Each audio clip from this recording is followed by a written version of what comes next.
जैसा कि आप सभी को पता है, नरेंद्र मोदी जी ने इस बार तीसरी बार पीएम की शपथ ली है। इसके बाद सदन में नवनिर्वाचित सांसदों ने शपथ ग्रहण की। जैसा कि आप सभी जानते हैं, लोकसभा चुनाव परिणाम आने के बाद भारतीय जनता पार्टी अकेले बहुमत में असमर्थ रही। ऐसे में सरकार बीजेपी की न बनकर बीजेपी के नेतृत्व वाली राष्ट्रीय जनतांत्रिक गठबंधन मतलब एनडीए की बनी।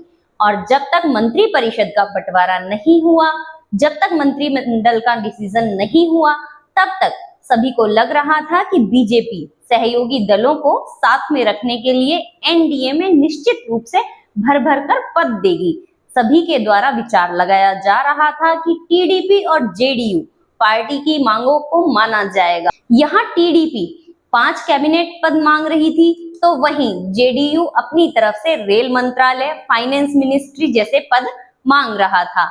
पर उनकी आशाओं पर पानी तब फिर गया जब नरेंद्र मोदी ने प्रधानमंत्री की शपथ ली। उन्हीं के साथ 71 और मिनिस्टर्स ने पद की शपथ ली, जिसमें से 30 cabinet minister, 36 minister of state और 5 minister of state independent charge थे। लेकिन जब यह देखा गया कि इंक्लूडिंग पीएम 72 में से अलायंस को केवल 11 पद मिले हैं, तो बीजेपी ने यह साबित कर दिया कि वह अपने सहयोगियों से डर नहीं रही है। मतलब सहयोगी भाग जाएंगे, इस बात का डर बीजेपी में कहीं नहीं है।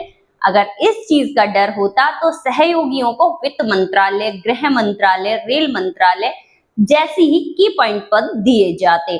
अब अलायंस के मन में एक ही क्वेश्चन आ रहा है, आखिर ऐसा क्यों? अब टीडीपी और जेडीयू के पास एक ही ऑप्शन बचता है कि भागते चोर की लंगोट ही सही। ऐसे में टीडीपी और जेडीयू की निगाहें लोकसभा स्पीकर के पद पर गड़ी हुई है। वहीं बीजेपी इस पद को अपने पास रखना चाहेंगी। अब ऐसे में एनडीए में लोकसभा स्पीकर के पद को लेकर खींचातानी बढ़ गई है। यह सब सुनकर आपके मन में कुछ प्रश्न आ रहे होंगे, जैसे आखिर लोकसभा स्पीकर का पद इतना अहम क्यों? इस पद की क्या शक्तियां और क्या जिम्मेदारियां होती है? कैसे लोकसभा स्पीकर का चुनाव होता है? क्या इसकी एडमिनिस्ट्रेटिव पावर्स होती हैं? तो चलिए जानते हैं हम आज के वीडियो में लोकसभा स्पीकर के अधिकार, कर्तव्य और उनकी प्रशासनिक शक्तियों के बारे में। लोकसभा स्पीकर के बारे में जानने से पहले यह जानना जरूरी है कि प्रोटेम स्पीकर क्या होता है। तो आपको बता दें कि प्रोटेम स्पीकर की नियुक्ति राष्ट्रपति द्वारा की जाती है। यह नियुक्ति लोकसभा अध्यक्ष के चुने जाने तक के लिए होती है। मतलब सीधे शब्दों में समझा जाए तो प्रोटेम स्पीकर कुछ समय के लिए नियुक्त किया जाता है। प्रोटेम स्पीकर नवनिर्वाचित सांसदों को शपथ दिलवाने, इन्हीं की देखरेख में शपथ ग्रहण का काम पूरा होता है। जैसे कि अभी तक लोकसभा स्पीकर निश्चित नहीं किए गए हैं, लेकिन जो सांसद नवनिर्वाचित हो चुके हैं उन्हें शपथ दिलवाने का कार्य पूर्ण हो चुका है। वह कार्य प्रोटेम स्पीकर के द्वारा ही करवाया जाता है। संसदीय परंपरा के मुताबिक राष्ट्रपति सदन में वरिष्ठतम सदस्यों में से किसी एक को प्रोटेम स्पीकर के लिए चुनते हैं। अब हम बात करते हैं लोकसभा स्पीकर के बारे में। पिछली लोकसभा यानी 17वीं लोकसभा में 2019 में बीजेपी सांसद ओम बिरला को सर्वसम्मति से अध्यक्ष चुना गया था। अब 18वीं लोकसभा के लिए स्पीकर पद पर कौन आसीन होगा, इसे लेकर कवायदें चल रही है। आपको बता दें कि एक स्पीकर का कार्यकाल उनके चुने जाने की तिथि से लेकर अगली लोकसभा की पहली मीटिंग से ठीक पहले तक माना जाता है। इस हिसाब से देखा जाए तो अब तक वर्तमान में चुनकर आए लोकसभा के सांसदों की यानी 18वीं लोकसभा की पहली बैठक नहीं होने तक ओम बिरला ही लोकसभा अध्यक्ष रहेंगे। यह कार्यकाल 5 वर्ष का होता है। आखिर लोकसभा स्पीकर की जरूरत क्यों पड़ी, तो इसके बारे में जानते हैं। भारत की शासन प्रणाली वेस्टमिनिस्टर मॉडल का अनुसरण करती है। यही कारण है कि देश में संसद की कार्यवाही का नेतृत्व एक पीठासीन अधिकारी करता है, जिसे लोकसभा स्पीकर कहा जाता है। सदन के अध्यक्ष की महत्ता के बारे में भारत के प्रथम प्रधानमंत्री पंडित जवाहरलाल नेहरू ने कहा था कि संसदीय लोकतंत्र में अध्यक्ष सदन की गरिमा और स्वतंत्रता का प्रतिनिधित्व करता है। चूंकि संसद देश का प्रतिनिधित्व करती है, इसलिए अध्यक्ष पद एक हिसाब से देश की स्वतंत्रता का भी प्रतीक बन जाता है। लोकसभा अध्यक्ष की क्या क्या शक्तियां होती है? लोकसभा स्पीकर के दो अहम अधिकार होते हैं। पहला, वह संसद के संयुक्त अधिवेशन में भाग लेता है। कोई विधेयक धन विधेयक है या नहीं है, इसका निर्णय लोकसभा स्पीकर द्वारा ही किया जाता है।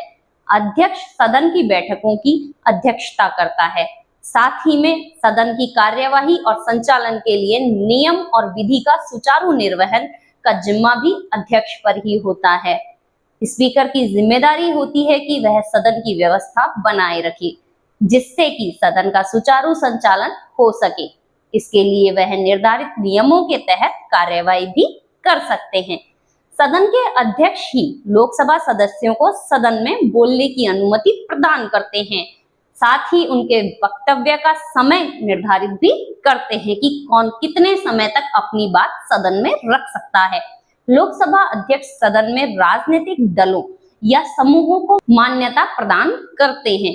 यदि कोई सदस्य अध्यक्ष की आज्ञा नहीं मानता है या सदन की कार्यवाही में बाधा उत्पन्न करता है, तो अध्यक्ष उस सदस्य की सदस्यता भी निलंबित कर सकता है।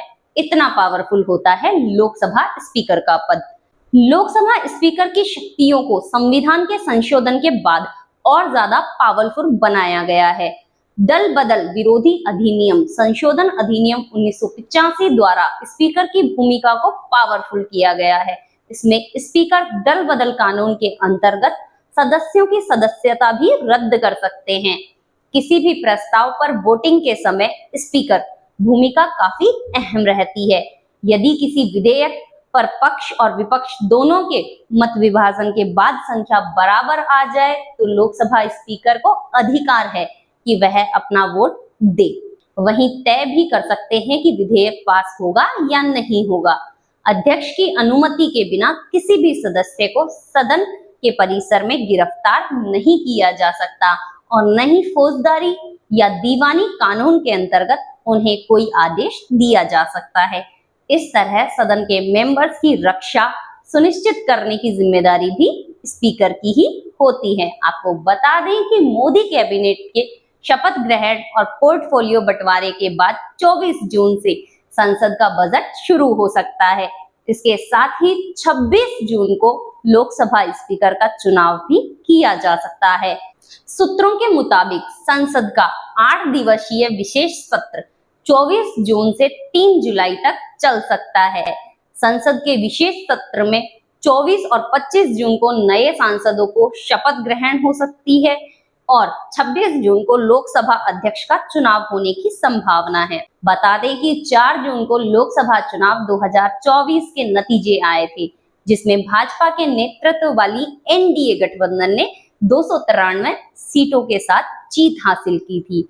नतीजे के बाद से ही यह बात काफी हद तक साफ हो चुकी थी कि आगे एनडीए केंद्र में सरकार बनाएगी और नरेंद्र मोदी तीसरी बार प्रधानमंत्री बनेंगे।